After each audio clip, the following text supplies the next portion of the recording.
उसके बाद की मेरी स्थिति पूछिए मत, किसी ने मेरी ओर झांका तक नहीं। एक ने तो यहां तक कहा, अरे क्या देखते हो उधर, करेला है और नीम चना। मैं समझ गया भारतीय परिवेश में लेखक और अध्यापक की स्थिति इससे बेहतर नहीं हो सकती। चलते चलते आशीर्वाद स्वरूप मैंने कहा, अष्ट चम्मच आसमान भव।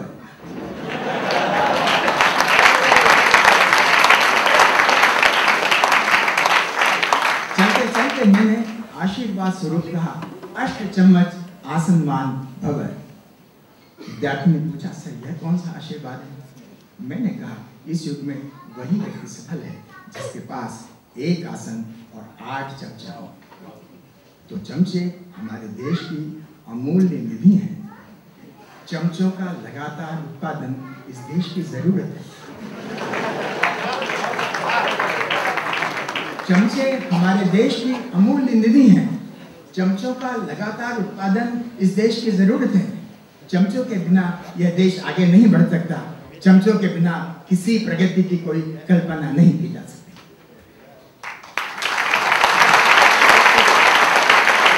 शैल जी के एक भ्रम को दूर करते हुए एक और छोटी सी रचना गद्दी वाली पढ़ूंगा, जैसे अभी पढ़ रहा हूं ऐसे की ऐसी। और ये विद्यार्थियों के लिए आराम बड़ी चीज है।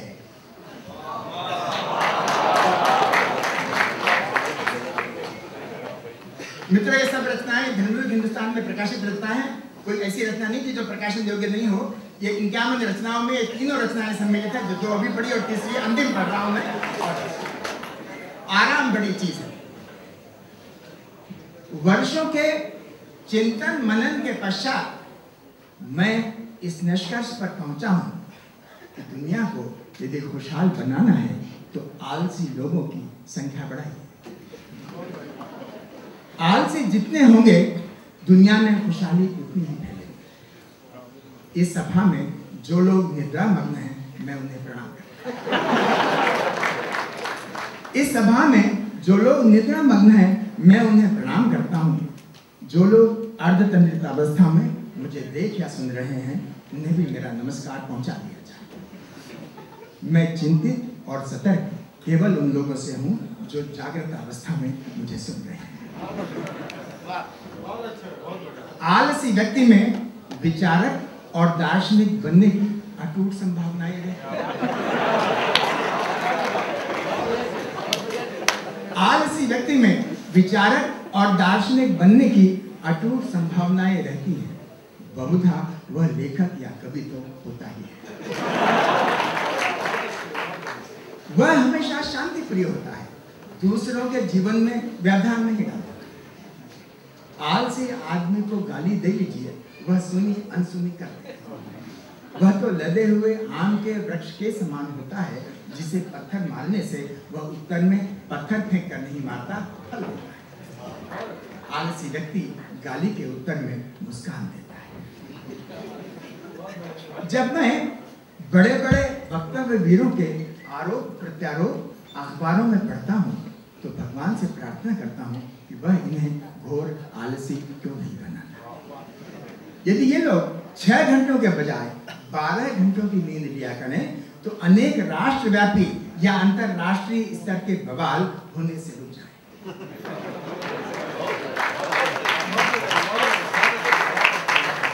आलसी होना राष्ट्र की ही नहीं, संपूर्ण मानव जाति के लिए एक उपलब्धि है।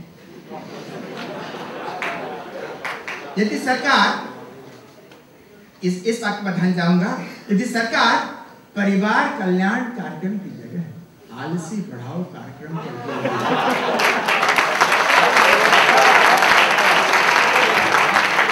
यदि सरकार परिवार कल्याण कार्यक्रम की जगह आलसी बढ़ाओ कार्यक्रम पर जोर देती, तो परिवार कल्याण कार्यक्रम स्वतः ही सफल होगा।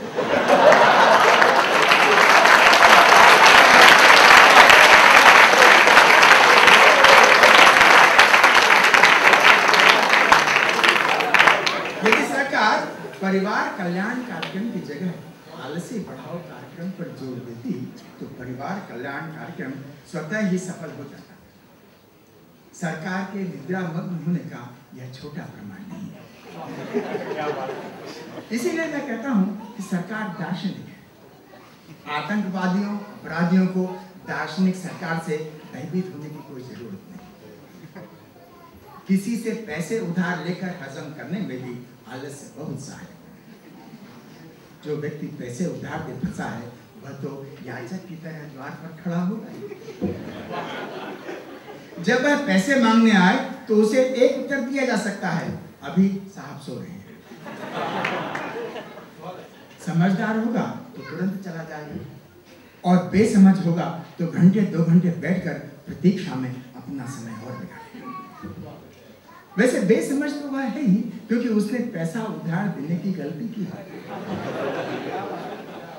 किंतु जब तक वह प्रतीक्षा में बैठा रहेगा, साहब की नींद खुलने वाली नहीं। इस प्रकार अधिक सोने से स्वास्थ्य भी ठीक रहता है, उधार लिया हुआ पैसा भी अपने पास है। स्थूल काया वाले लोगों में यह गुण अच्छा दिखता है। थुल शरीर वाले व्यक्ति आलस्य के सैद्धांतिक एवं व्यावहारिक पक्ष पर गहरी पकड़ रखते हैं। स्थूल काया वाले लोगों में यह गुण अच्छा विकास पाता है। थुल शरीर वाले व्यक्ति आलस्य के सैद्धांतिक एवं व्यावहारिक पक्ष पर गहरी पकड़ रखते हैं। आप उनका कितना भी मजाक उड़ाइए, वे हंसते ही रहेंगे। बहुधा खुद पर किया हुआ व्यंग वे सुनते नहीं, सुनते हैं तो समझते नहीं, और समझ लेते हैं तो कल्पना कर लेते हैं कि यह बात किसी अन्य व्यक्ति के लिए कही जा रही है।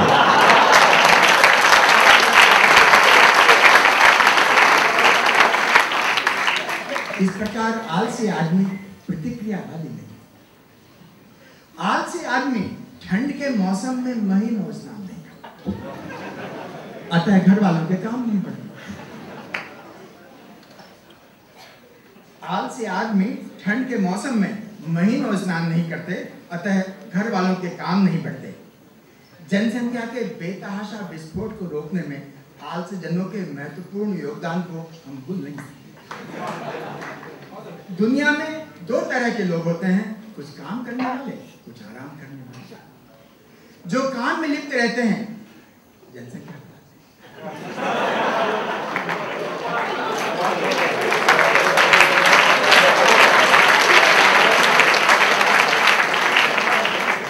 दुनिया उन्हीं से निश्चित रह सकती है जो आराम में रहते हैं। अजगर और आलसी की राशि एक ही है। वे चोर डाकू कभी नहीं हो सकते। मेरा तो मत है प्रत्येक नगर में कुछ प्रमुख चिन्हित लोगों की सूची बनाई जानी चाहिए। पुलिस अधिकारियों को स्पष्ट आदेश प्रसारित कर देने चाहिए कि इन लोगों को किसी भी अपराध में ना फंसाया जाए। अरे इनका सोना तो नींद है, किसी करोड़पति के सोने पर इनकी दृष्टि नहीं हो सकती।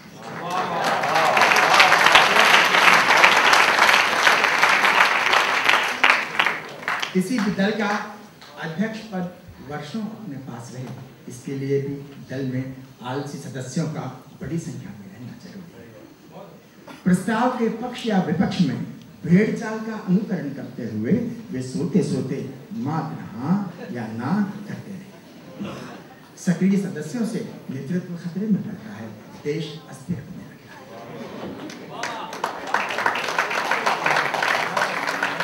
आलसी जन मेरे लिए प्रातः स्मरणीय है। आलसी जन मेरे लिए प्रातः स्मरणीय है।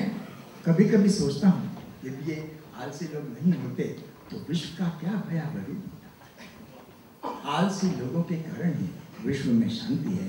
आलसीपन जिंदाबाद, आराम बड़ी चीज है। मित्रों, मेरी शुभकामनाएं आप सब आलसी बने।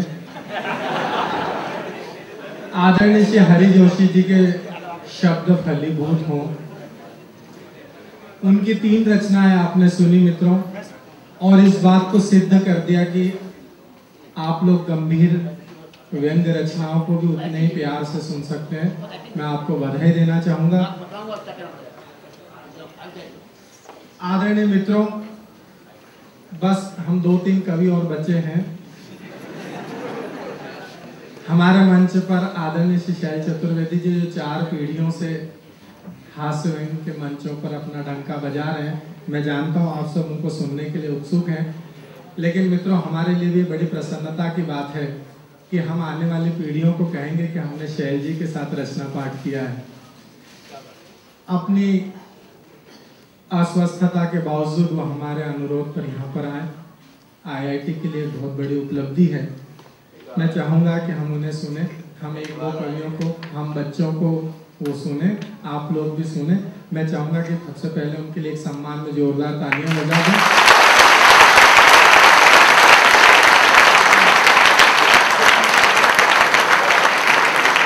मित्रों,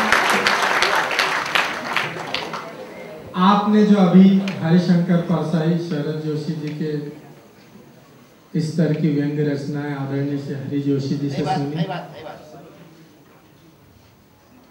उन्हें सराहा। आज मेरा सौभाग्य है कि मैं हरि जोशी जी से मिल भी रहा हूँ और उन्हें सुन भी रहा हूँ। कहीं पुराने पुण्य हैं।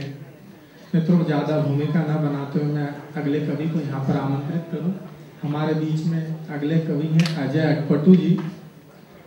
22 किलो की ये जो भारी भरकम काया है, सबसे कार्नर पर बैठे हैं।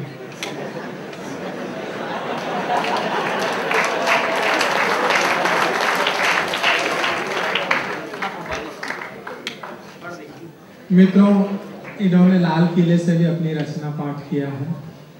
ये बात अलग है कि उस समय लाल किले के आसपास कोई भी नहीं था।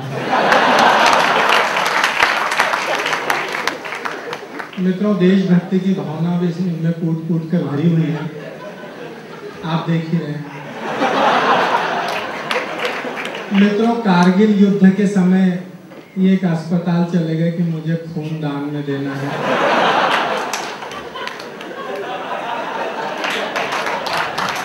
डॉक्टरों ने बहुत समझाया, लेकिन ये नहीं माने। मित्रों, जिद पर अड़ गए और इनका एक बॉटल खून डॉक्टरों ने लेना शुरू किया। आधी बॉटल भी नहीं ले पाए कि ये बेहोश हो गए। तो बाद में 4 बोतल चढ़ाने के बाद ये होश में आए।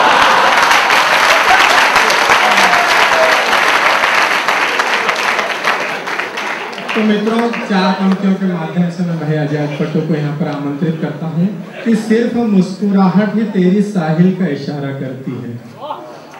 सिर्फ मुस्कुराहट ही तेरी साहिल का इशारा करती, वरना ये तो रोज आंसुओं के मझधार में डूबते हैं।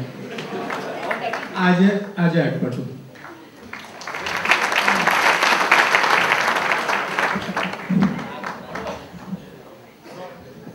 सुनाए अपनी श्रेष्ठ रचना यहाँ पे प्रस्तुत करें। मेरा आग्रह है 2-3 कवि और बचे, समय सीमा को भी ध्यान में रखा जाए। नहीं, समय का तो ध्यान रखूंगा, सीमा का ध्यान आप लोग रखिए।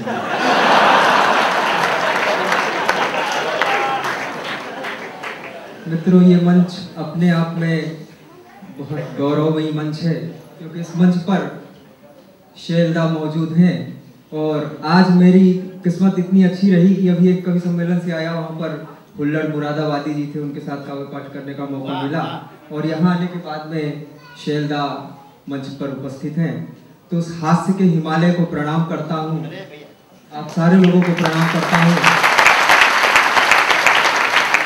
और शैलदा के बारे में कुछ कहूँ तो बिल्कुल ऐसा होगा कि जैसे हास्य के हिमालय को आइसक्रीम दिखाने जैसा। आप सभी श्रोताओं को प्रणाम करता हूँ। बहुत कम समय में अपनी बात रखूंगा और मैं ये प्रयास करता हूँ कि चुटकुले मुझे कम पढ़ने पड़े, क्योंकि चुटकुले आप सारे लोग जानते हैं। मित्रों, अपना तो ऐसे ही है, लोग मुझे कवि सम्मेलन में वैसे भी बहुत कम बुलाते हैं, क्योंकि मैं जहाँ कविता पढ़ने चला जाता हूँ वहाँ सुनने वाले भाग जाते हैं। जहाँ सुनने वाले ज्यादा पावरफुल होते हैं वहाँ मैं भाग जाता हूँ।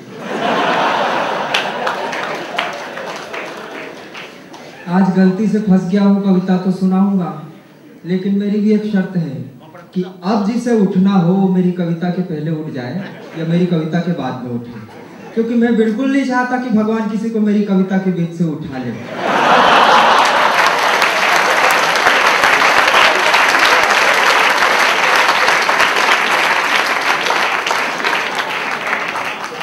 मैं भी अच्छा खासा बैठा हुआ था, अनंत जी ने मुझे उठा लिया, भगवान इनको भी।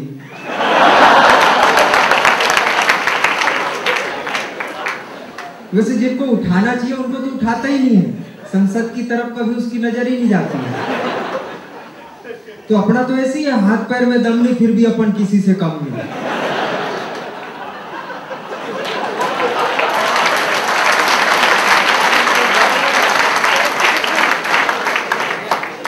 थोड़ी देर पहले रावत साहब कह रहे थे मैं अकेला हो गया। हम सब दुआ करते हैं कि आपको जयललिता मिल जाए, क्योंकि आजकल जयललिता भी चक्कर में है कि मुझे कोई मिल जाए।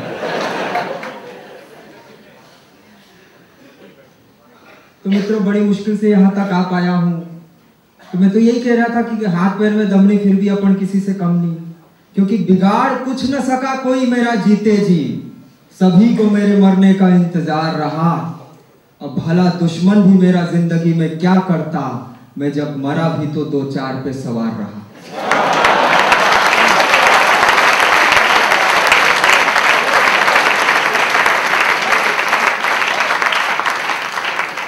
कपड़ा तो ऐसी है, ऐसी कविता बोलिए मन का आपा खोए।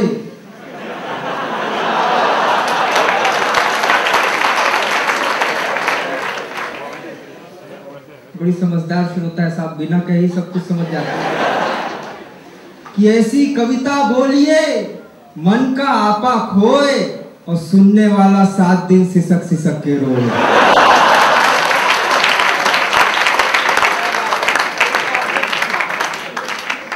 कपड़ा तो हिसाब ऐसी है साहब। एक बार ऐसा हुआ कि सीधे सीधे कविताओं से छोटे छोटे टुकड़ों से जोड़ना चाहता हूँ कि एक बार मुझे मंच पे जोर का चक्कर आया, तो मेरे मित्रों ने मुझे डॉक्टर के अस्पताल पहुंचाया। जांच के उपरांत डॉक्टर ने बताया कि घबराने की कोई बात नहीं, बीमारी कोई खास नहीं। घबराने की कोई बात नहीं, बीमारी कोई खास नहीं, दरअसल कवि है ना, इसलिए कल्पना में झूल गया था और सांस लेना भूल गया था।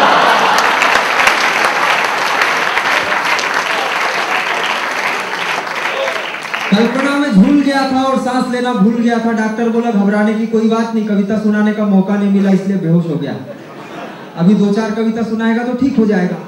डॉक्टर मेरे सामने बैठ गया, मुझे उसने चैलेंज कर दिया, बोले कविता सुना डाल। ईमान से कहता हूँ कि जिंदगी में पहली बार इतना पढ़ा लिखा और ढंग का श्रोता, वो भी मेरे सामने बैठ के मुझे चैलेंज कर रहा है कि कविता सुना डाल।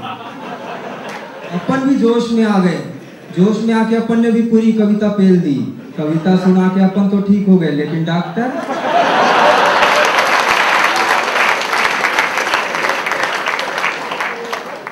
तो साहब मेरी कविता से अस्पताल में क्रांतिकारी परिवर्तन आ गया। नहीं, आप मेरी काया पे मत जाओ, मैं आपको बता दूं देश का सबसे भारी भरकम कवि हूं। कि अस्पताल में ऐसा क्रांतिकारी परिवर्तन आया कि एक मरीज ने अपना ऑपरेशन स्वयं किया। एक मरीज ने अपना ऑपरेशन स्वयं किया और दिल निकालकर नर्स को दे दिया। तो ऐसी घटनाएं होती रहती साहब, हम कवियों के साथ तो अजीब-ओ-गरीब घटनाएं होती रहती हैं। एक हिंदी के प्रोफेसर को एक लड़की से प्यार हो गया और प्रोफेसर का दिल बेकरार हो गया। एक दिन प्रोफेसर ने उस लड़की को रास्ते में रोका और उससे बोले, एक दिन प्रोफेसर ने, आजा भैया तेरी कमी थी।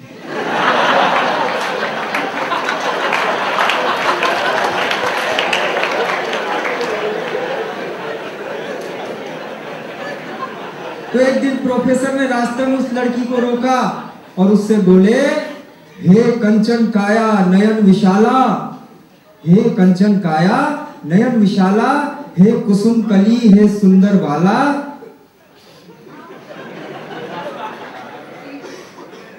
हे कंचन काया नयन विशाला, हे कुसुम कली हे सुंदर बाला, तुम अपनी भाव भंगिमा से अजंता एलोरा की मूर्त गढ़ रही हो, तत्काल बताओ किस महाविद्यालय में पढ़ रही हो। तुम अपनी भाव भंगिमा से अजंता एलोरा की मूर्त गढ़ रही हो, तत्काल बताओ किस महाविद्यालय में पढ़ रही हो। लड़की बोली पास के लॉ कॉलेज में वकालत कर रही हूँ। पास के लॉ कॉलेज में वकालत कर रही हूँ। और तुम्हारी जानकारी के लिए बता दूं कि इन दिनों लड़कियों से छेड़छाड़ और बलात्कार वाली धारा ही पढ़ रही हूँ। तो मित्रों ऐसी ऐसी घटनाएं होती रहती है। थोड़े दिन पहले एयरपोर्ट पे गया तो एयरपोर्ट पे एक घटना देखने को मिली कि एयरपोर्ट पर सुरक्षा व्यवस्था अचानक सख्त हो गई। एयरपोर्ट में सुरक्षा व्यवस्था अचानक सख्त हो गई और दुबई जाने वाले एक यात्री की जेब से माचिस की डिबिया जब्त हो गई। सुरक्षा कर्मियों ने पूछा, डर के मारे पसीने पसीने हुए जा रहे हो, बताओ इस माचिस की डिबिया में क्या लिए जा रहे हो। डर के मारे पसीने पसीने हुए जा रहे हो, बताओ इस माचिस की डिबिया में क्या लिए जा रहे हो। फंसा हुआ यात्री पहले शक पकाया, फिर हाथ जोड़कर गिड़गिड़ाया, बोला साहब थोड़ा एडजस्ट कर लीजिए, मेरे साथ बहुत बड़ा लफड़ा है। साहब थोड़ा एडजस्ट कर लीजिए, मेरे साथ बहुत बड़ा लफड़ा है। मैं बॉलीवुड का ड्रेसमैन हूँ और इस माचिस की डिबिया के अंदर मल्लिका मैडम का कपड़ा है।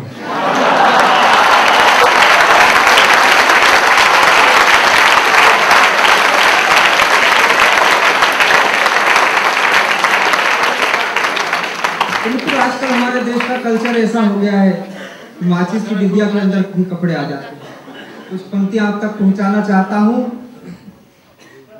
कि पटना वाला एक नेता ढेरों चारा खा चुका है।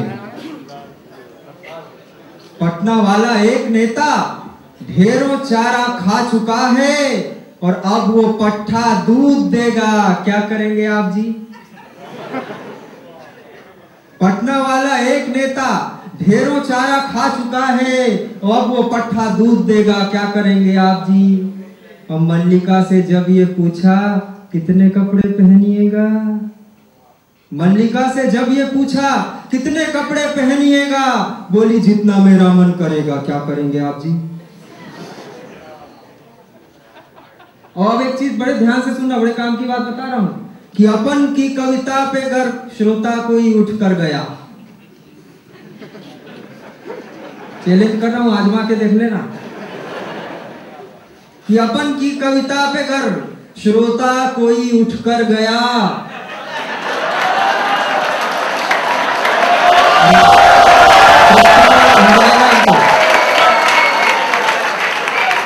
ये दोनों से सवेरे पूछ लेना, आपको प्रमाण मिल जाएगा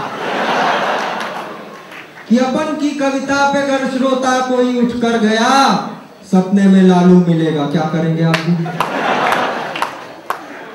अब कवियों से पंगा न लेना, खैरियत जो चाहते हो, कवियों से पंगा न लेना, खैरियत जो चाहते हो, और पूरी कविता फेल देगा, क्या करेंगे आप जी। और सीरियलों ने पत्नियों को इतना जागृत कर दिया, सीरियलों ने पत्नियों को इतना जागृत कर दिया, अब पति बर्तन घिसेगा, क्या करेंगे आप जी। और एक शेर, अपने मन का शेर कि हमारा कल्चर कहाँ जा रहा है, शैलजा के नाम पढ़ना चाहता हूं इस पूरे मंच के नाम, कि बूढ़े माँ और बाप तो दालान में खप जाएंगे, बूढ़े माँ और बाप तो दालान में खप जाएंगे, बूढ़े माँ और बाप तो दालान में खप जाएंगे, और एसी में टॉमी रहेगा, क्या करेंगे आप जी। तो मित्रों ये हमारे देश का कल्चर होता जा रहा है। कैसे कैसे गाने यहाँ पर आने लगे और हम सारे के सारे लोग वो गाने सुनते हैं, गुनगुनाते हैं। अभी अभी मैं बाहर आ रहा था, एक बच्चा गाना गा रहा था, बोले कभी कभी मेरे दिल में ख्याल आता है। मैं बोला रोज रोज क्यों नहीं आता। अब इसी गाने में एक लाइन और, बोले सुहाग रात है घूंघट उठा रहा हूं मैं का जवाब नहीं इसमें। सुहाग रात है घूंघट उठा रहा हूं मैं बोला अरे तेरी सुहाग रात है, तू घूंघट नहीं उठाएगा तो इसमें IIT वाले क्या करेंगे। तो ऐसे उल्टे सीधे गाने आ रहे हैं और हमारा कल्चर कैसा कि हम उसको देखते हैं, गुनगुनाते हैं, हमारे बच्चे गुनगुनाते हैं और हम लोग खुश होते हैं। एक घर की घटना बताना चाहता हूँ कि एक बाप जिसके बाल सफेद थे, वो अपने सफेद बाल काले करने लगा। नहीं, अभी आपको तो पूरा ही निपटाना है।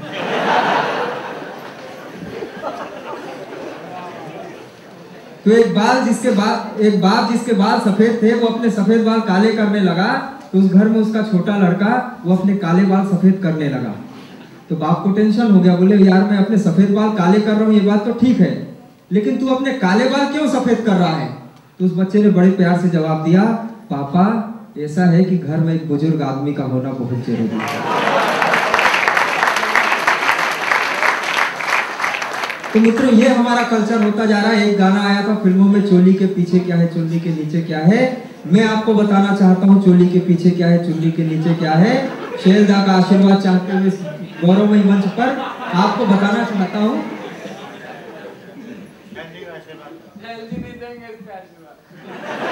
इस पे तो पूरा देश आशीर्वाद देगा। सुनना, मैं आपको बताना चाहता हूँ कि चोली के पीछे क्या है, चुन्नी के नीचे क्या है। कि हमारे मोहल्ले का 60 साल का सुरजीत, हमारे मोहल्ले का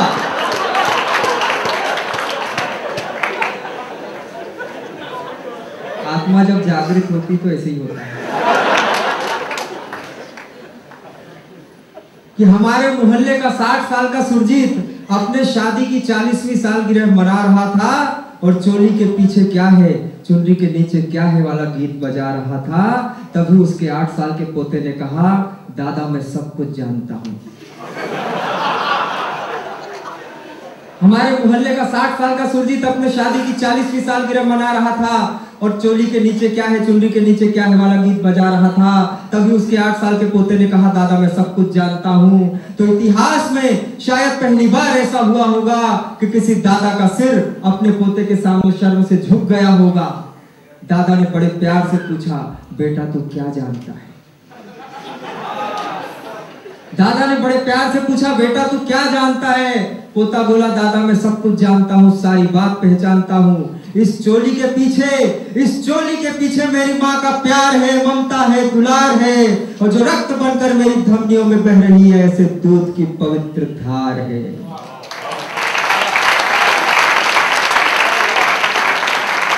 इस चोली के पीछे मेरी माँ का प्यार है, ममता है, दुलार है, और जो रक्त बनकर मेरी धमनियों में बह रही है ऐसे दूध की पवित्र धार है, और जिसे मैं जन्म जन्म तक उतार नहीं पाऊंगा, ऐसा मूलधन मेरे सर पर उधार है।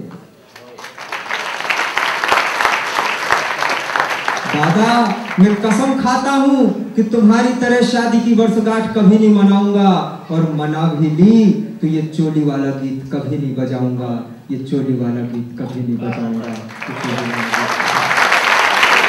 बहुत बहुत धन्यवाद भाई अजय अटपटी जी, बहुत अच्छी बात कही मित्रों कि घरों में एक छोटा सा बच्चा अपने बाल सफेद कर रहा था, घर में एक बुजुर्ग का होना बहुत जरूरी है। मित्रों, किसी ने बताया कि हमारे गांव में अब एक ही बुजुर्ग बचा है, तो दूसरे ने कहा चलो तुम्हारे गांव में एक रोशनदान तो है। आज हमारे इस मंच पर आदरणीय श्री शैल चतुर्वेदी किसी रोशनदान से कम नहीं है, जो हम बच्चों को आशीर्वाद दे रहे हैं। मित्रों, अजय अटपटू ने डॉक्टरों से बात शुरू की थी, हिंदी का कार्यक्रम है, अर्थ के अनर्थ कैसे निकलते। एक छोटी सी घटना, फिर हम अगले कवि को सुनेंगे। मित्रों, एक बार मरीज ने डॉक्टर से कहा कि डॉक्टर साहब ऐसी बीमारी से तो मर जाना अच्छा है, डॉक्टर साहब ऐसी बीमारी से तो मर जाना अच्छा है। डॉक्टर ने कहा भाई कोशिश तो कर रहे हैं।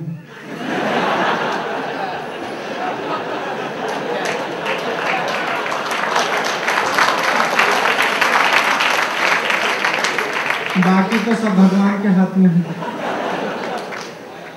एक डॉक्टर जब ऑपरेशन करने जाता था तो एक हार जरूर ले जाता था। किसी ने पूछा कि डॉक्टर साहब हार का और ऑपरेशन का क्या संबंध है? तो डॉक्टर ने कहा कि यदि ऑपरेशन सफल रहा तो मेरे गले में।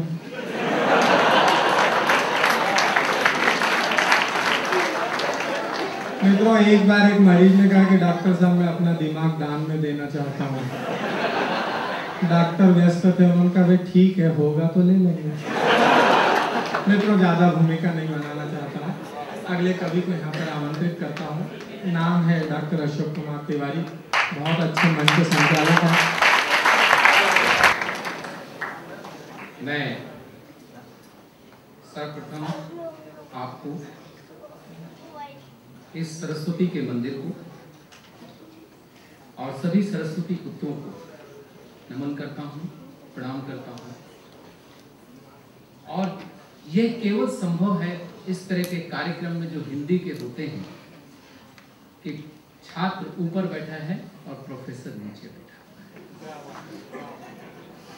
इस समाजवाद को मैं पुनः प्रणाम करता हूं। और दोस्तों, जिस शिखर पुरुष हास्य व्यंग के या मंचों के शिखर पुरुष आदरणीय शैल जी को प्रणाम करते हुए पहले मैं 2 छंद मां सरस्वती के लिए आपकी अनुमति के अनुसार समर्पित करता हूं कि तुम मुझे अपने क्षितिज से घेर कर बंदी बना लो, तुम मुझे अपने क्षितिज से घेर कर बंदी बना लो, मैं तुम्हारे व्योम की झंकार होना चाहता हूं।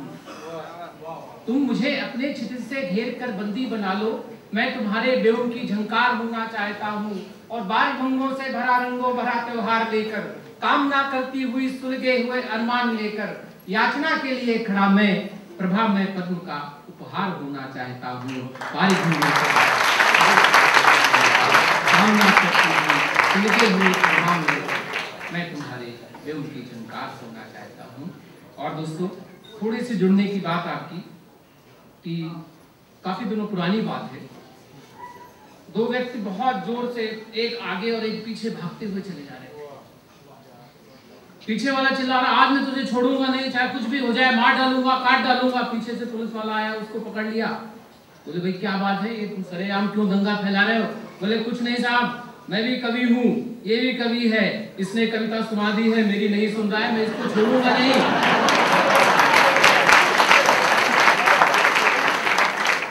और इस घटना को मैंने आपको क्यों सुनाया, शायद आप समझ गए होंगे कि जो शैल जी ने 25 साल पहले रावत जी के साथ में किया था, आज उसका रावत जी ने पूरा का पूरा यहाँ पर उनको दबा।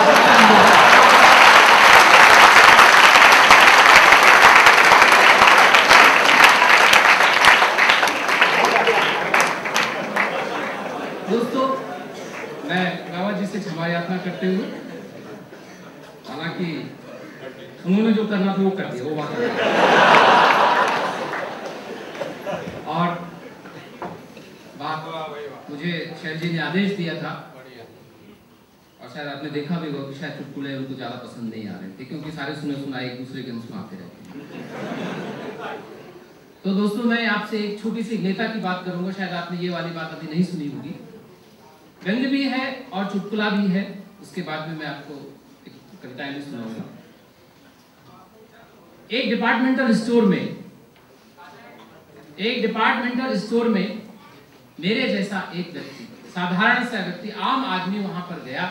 पूरा उसने स्टोर देखा और उसको एक चूहे की जो संगमरमर की मूर्ति थी, मार्बल की, वो बहुत पसंद आई। उसने उससे पूछा, भैया ये कितने की है? बोले भाई देखिए, इसको खरीदने की 2 शर्तें। बोले क्या? बोले अगर आप इसकी कहानी बिना सुने हुए खरीदोगे तो 500 रुपए की, और अगर पूरी कहानी सुन करके खरीदोगे तो 5000 रुपए की। तो बोला यार, मुझे क्या पागल कुत्ते ने काटा है जो मैं कहानी सुनकर खरीदूंगा? ले 500 रुपए दे दे मुझे। उसने वो 500 रुपए में संगमरमर मूर्ति की, चूहे की मूर्ति खरीद ली। और जैसे ही वो पीछे चलता है, आगे चलता है, देखता है कि सारे के सारे जितने भी उस डिपार्टमेंटल स्टोर के चूहे थे उसके पीछे पीछे लग लिए। शाम जब वो 2 घंटे के बाद में घर पहुंचा तो मोहल्ले के सारे चूहे उसके पीछे लग लिए। शाम हुई तो देखते देखते पूरे शहर के सारे चूहे उसके घर में आ गए। बड़ा परेशान हो गया। जैसी सुबह हुई, उठा करके वो संगमरमर की मूर्ति को जुहू चौपाटी में जाकर के फेंक के आ गया। जैसे ही उसने जुहू चौपाटी में फेंका, देखता क्या है कि सारे के सारे चूहे भी उसके समुद्र में डूब गए। अगले दिन सुबह वो डिपार्टमेंटल स्टोर में फिर से जाता है। दोस्तों, वो मैनेजर कहता है, देखो भैया, मैंने तुमसे कहा था ना पहले इसकी कहानी सुन लो। बोले मैं ना कहानी सुनने आया हूँ, मैं केवल इतना जानना चाहता हूँ, क्या आपके पास में कोई उस तरह की संगमरमर की नेता की तस्वीर है?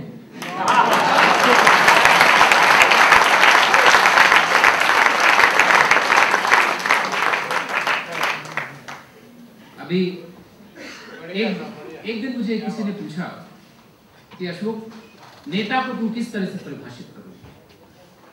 मैंने कहा कोशिश करता हूं, और मैंने उनको परिभाषित किया।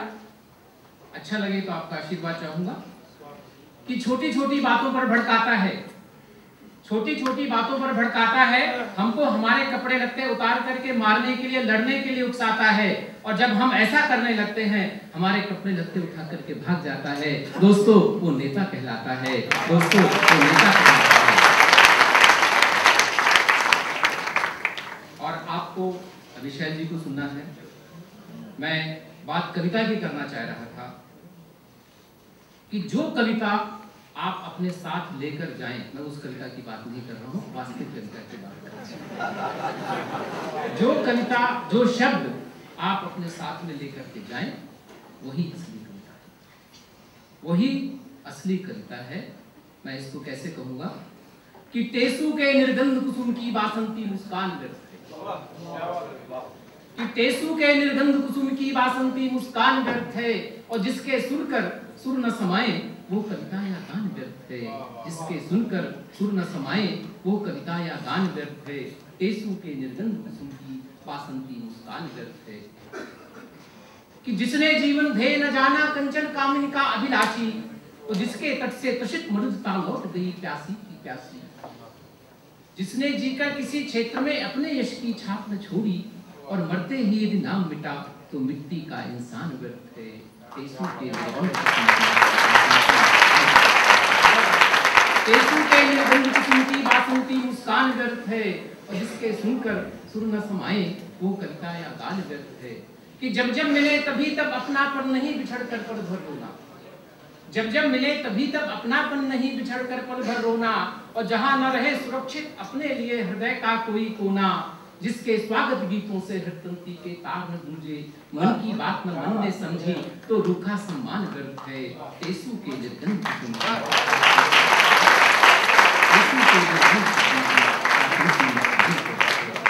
कि जहां न ममता जहां न समता छठे समाज से मिलन न पाती, जिसे देखकर पीर न जागी भरी न आलिंगन से छाती।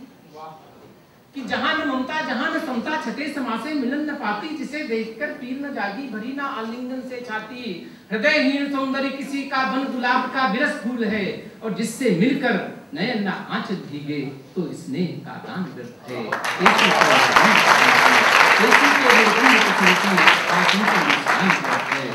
और दोस्तों जो हमारे आज के संचालक महोदय श्री माली जी, अनंत श्री, एक तो अनंत ऊपर से श्री, और जो माले माल हैं, ये जितने अच्छे संचालक हैं, जितना बढ़िया लिखते हैं, जितने बढ़िया राजभाषा अधिकारी हैं, उतने बढ़िया कंसल्टेंट भी हैं। इनके पास आप किसी समस्या को लेकर के जाइए, तुरंत समाधान करेंगे। मैं आपको एक उदाहरण देकर के बताऊं। एक दिन इनके एक मित्र इनके पास पहुंचे, वो शिवाली जी मुझे नींद नहीं आती, मैं क्या करूं? बोले भाई एक काम करो, आप एक दो नींद की गोलियां ले लो, उससे भी अगर आपकी नींद नहीं जाए तो आप अपनी पुरानी डायरी उठा करके पढ़ने लगो, और अब उससे भी नींद नहीं जाए तो पुराना अखबार पढ़ने लग जाओ, और अगर उससे भी नींद, वो फिर बोला सर अगर उससे भी नींद नहीं आए तो बोले बाहर जाके देख, जब तक सवेरा हो चुका होगा सोने की जरूरत क्या है। और एक छोटी सी रचना आप सभी को प्रस्तुत करते हुए, क्योंकि ये हिंदी का कार्यक्रम है, मैं नहीं चाहता हूं कि ज़्यादा इसमें थोड़ी सी मैं वो वाली चुटकुलेबाजी करूं जो शैल जी को पसंद नहीं है। खाली एक शुद्ध साहित्यिक रचना आपको प्रस्तुत करता हूं कि जिसको आज़ादी पर गर्व नहीं। 15 अगस्त को अभी ये कार्यक्रम हुआ था, उसमें